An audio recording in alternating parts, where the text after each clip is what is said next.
नमस्कार। आज हम कक्षा छठी की एनसीईआरटी की पाठ्य पुस्तक वसंत भाग 1 में संकलित कविता मैं सबसे छोटी हूँ पढ़ने जा रहे हैं। इस कविता के कवि श्री सुमित्रानंदन पंत हैं, जिनका हिंदी साहित्य में बहुत अधिक योगदान है। तो आइए पढ़ते हैं कविता मैं सबसे छोटी हूँ।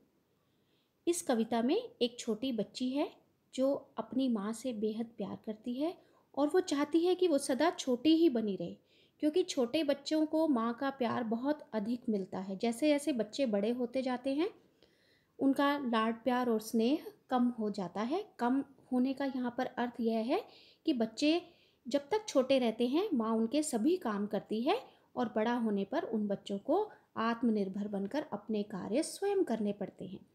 इसलिए वो बच्ची कहती है कि मैं सबसे छोटी हूँ। मैं सबसे छोटी हूँ, तेरी गोदी में सोऊं, तेरा अंचल पकड़ पकड़ कर फिरूं सदा माँ तेरे साथ, कभी न छोड़ूं तेरा हाथ। छोटी बच्ची अपनी माँ को संबोधित करते हुए कहती है कि माँ, मैं सदा छोटे ही रहना चाहती हूँ ताकि मैं सदा आपकी गोदी में सोऊं और आपका आंचल पकड़ पकड़ कर आपके साथ सदा घूमती फिरती रहूं, और मैं कभी भी तुम्हारा हाथ नहीं छोड़ना चाहती। छोटे होने पर मुझे तुम्हारा खूब लाड प्यार मिल पाएगा। इसलिए वो बच्ची कहती है कि मैं बड़े नहीं होना चाहती। बड़ा बनाकर पहले हमको तू पीछे छलती है मात, हाथ पकड़ फिर सदा हमारे साथ नहीं फिरती दिन रात।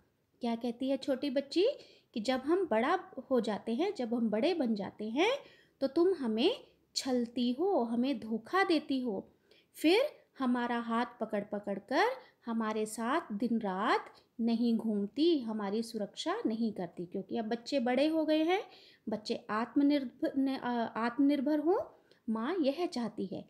लेकिन बच्ची क्या चाहती है कि सदा वो अपनी माँ की उंगली पकड़े रखे। अपने कर से खिला धुला मुख, धूल पोंछ सज्जित कर गात, थमा खिलौने नहीं सुनाती हमें सुखद परियों की बात। तो वह बच्ची माँ से कहती है कि बड़े होने पर वह उन्हें पहले जैसा स्नेह नहीं देती, फिर हाथ पकड़कर अपने साथ घुमाती नहीं है।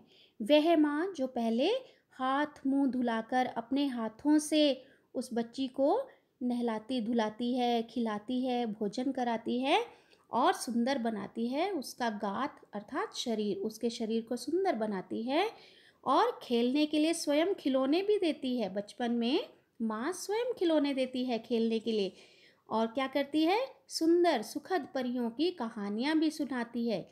लेकिन जैसे जैसे बच्चे बड़े हो जाते हैं तब उनके हाथों में क्या थमा दिया जाता है, किताबें। ऐसी बड़ी न होऊं मैं, तेरा स्नेह न खोऊं मैं, तेरे अंचल की छाया में छिपी रहूं निस्पृह निर्भय, कहूँ दिखा दे चंद्रोदय। और वो बच्ची क्या कहती है कि मैं ऐसी बड़ी नहीं होना चाहती कि बड़े होने पर तुम्हारा आंचल, तुम्हारा हाथ, तुम्हारा साथ सब छूट जाएगा। तो मैं ऐसी बड़ी नहीं होना चाहती और मैं तुम्हारा स्नेह भी, प्यार भी नहीं खोना चाहती। तुम्हारे आंचल की छाया में मैं सदा निस्पृह, निस्पृह का अर्थ होता है जब कोई और इच्छा ना रह गई हो, कि मुझे और कोई इच्छा नहीं है, मैं केवल तुम्हारे आंचल की छाया में निर्भय होकर, निडर होकर रहना चाहती हूँ और कहूँ कि मुझे अपनी गोद में उठाकर चांद का खिलना, चांद का उगना दिखाओ। तो इस कविता में एक छोटी बच्ची का अपने माँ के प्रति प्रेम प्रकट हुआ है। आशा है आप सबको यह कविता समझ आ गई होगी। धन्यवाद बच्चों।